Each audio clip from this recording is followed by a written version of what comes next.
నేను సంధ్యా పాస్టర్ గారిని ఎందుకు ఇష్టపడతానంటే, వాస్తవంగా అలాగే ఆయన కూడా చదువు సంధి లేదు. ఏమైనా ఉందా?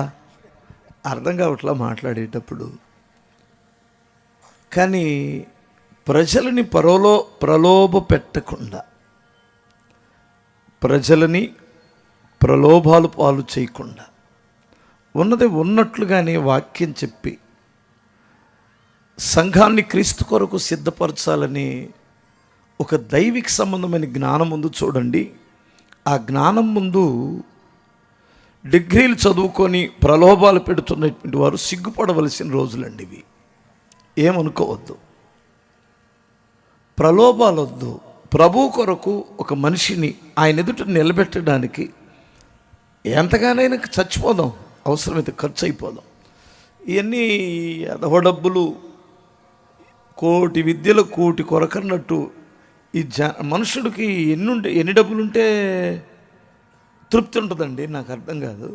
ఇప్పుడు నేను పని చేసుకునేటప్పుడు 120 రూపాయలు అప్పుడు పెద్ద కూలి అండి. అది 60 రూపాయలు కూలి, పెద్ద కూలి. ఇప్పుడు 1000 రూపాయలు ఇస్తున్నారండి.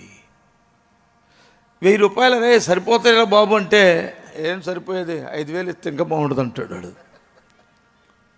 మీరు గమనించండి, ఆ రోజుల్లో 3000కి 4000కి చేసే నెల జీతగాళ్ళు ఈరోజు 50,000 60,000 తీసుకున్నా వాళ్ళకి సరిపోవట్లేదు కదా.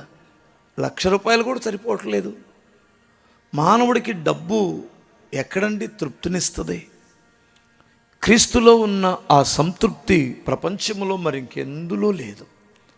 అందుకని ప్రలోభాలు పెట్టే పరిచర్య కంటే సత్యాన్ని బోధించే పరిచర్య ప్రభు రాకడ వరకు నిలబడి ఉంటుంది. మీకు అలాంటివి నచ్చవా? ప్రలోభాలు పెట్టి పరిచర్యలు నచ్చుతాయా? హల్లెలూయా చెప్పగలరా?